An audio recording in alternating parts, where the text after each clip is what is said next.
these rookie quarterbacks have not thrown an offensive touchdown yet in the regular season. Crazy. And we saw in preseason how great seemingly all of them looked. Bo Nix was slicing and dicing for the Broncos. That has not been the case.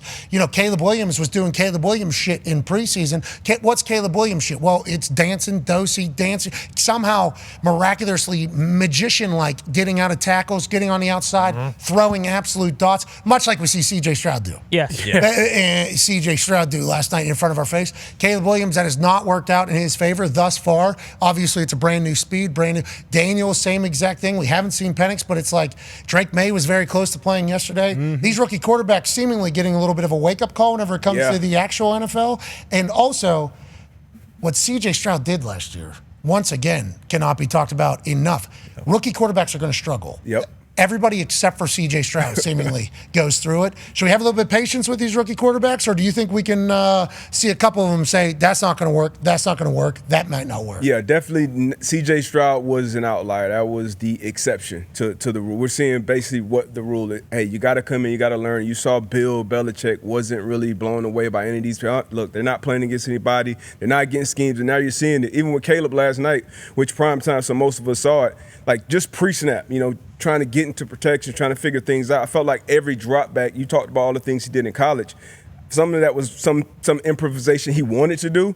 I feel like last night he was just running for his life. And in the NFL, once you smell that blood in the water as a defensive coordinator, you just keep sending that gas until they figure it out. So it doesn't matter how talented your pass catchers are, how talented your quarterback is. If you can't set the protection so he can actually go through his reads, you don't have a chance. And the Texans, obviously, they got a ton of great ball players. You mentioned the Panthers, you know, being an absolute shit show.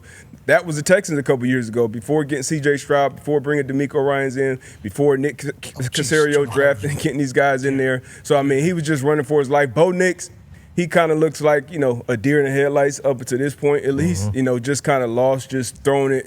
That red zone interception was really tough. I think that was somewhat on a play call as well, not holding that backside corner. And then Jaden, I think Jaden's kind of the furthest along at this point. He's kind of at least not putting his team in bad situations where he's killing them. They'll figure it out, I think, at some point. But these rookie it is a transition. It's tough. In the NFL, there are so many adjustments. Once they figure out a weakness in that offense, they're going to keep attacking until you figure it out. And it's tough on them, not only the quarterbacks, but their play callers as well. Shane Waldron, they got to figure it out with Caleb. But they're all talented. We know that. Haven't seen Drake yet for a full game, but I think they'll figure it out. So back to your point about once there's a book out seemingly on you, which there might be for the Chicago Bears, whether it's Caleb or the offensive line, probably both of them.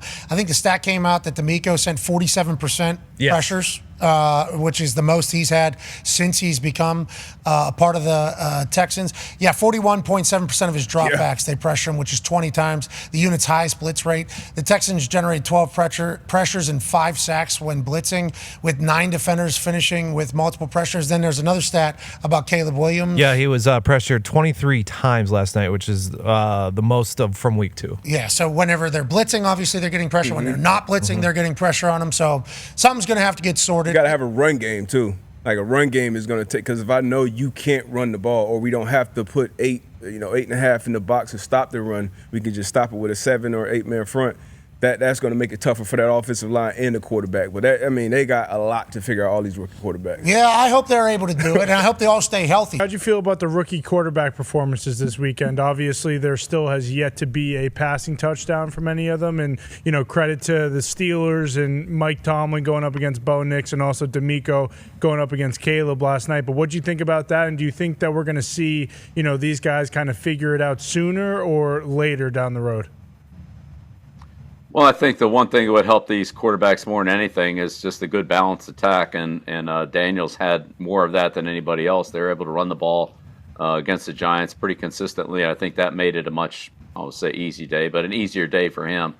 The tough thing for the quarterbacks when you got to go back and throw every down and throw on third down and throw against a big pass rush, and they know you're going to throw. So, Denver's played from behind the first 2 weeks. Chicago's, even though they won, they haven't, really been in control of the game. I thought that, the running game really helped Daniels at Washington. He ran less and was less rushed because of a better running game. So, good complementary football will help them out. But look, those guys have a lot to learn, and we'll see how quickly they can process it. But it looks like protection is going to be a problem for Chicago all year, and we'll see how it goes here in Denver. But they've obviously going up against Pittsburgh. That's that's a problem for most every team. Yeah, T.J. Watt exists.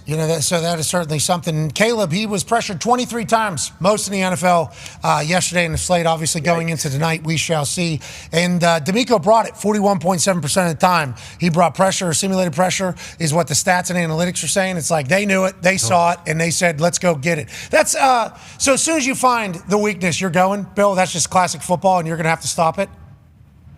Well, I think this is really an issue for Chicago, just in terms of the overall team construction, like the way they decided to do it. You look at a team like Detroit in their division, and Detroit's got three really good linemen with Sewell, Ragnow, and Decker, and those guys give generally Goff a lot of protection. The Bears have really put their resources into a lot of money, a lot of draft choices into receivers, but they've had problems on their offensive line, and it doesn't really look like that's gotten much better, whether D'Amico brings it or doesn't bring it.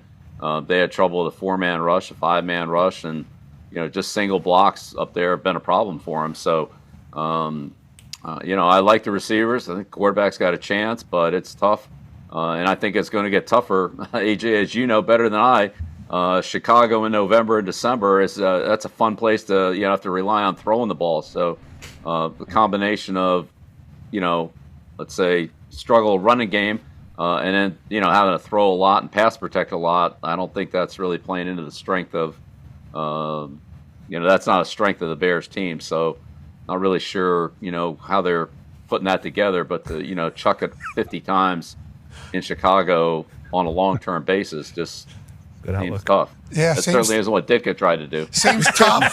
Seems tough.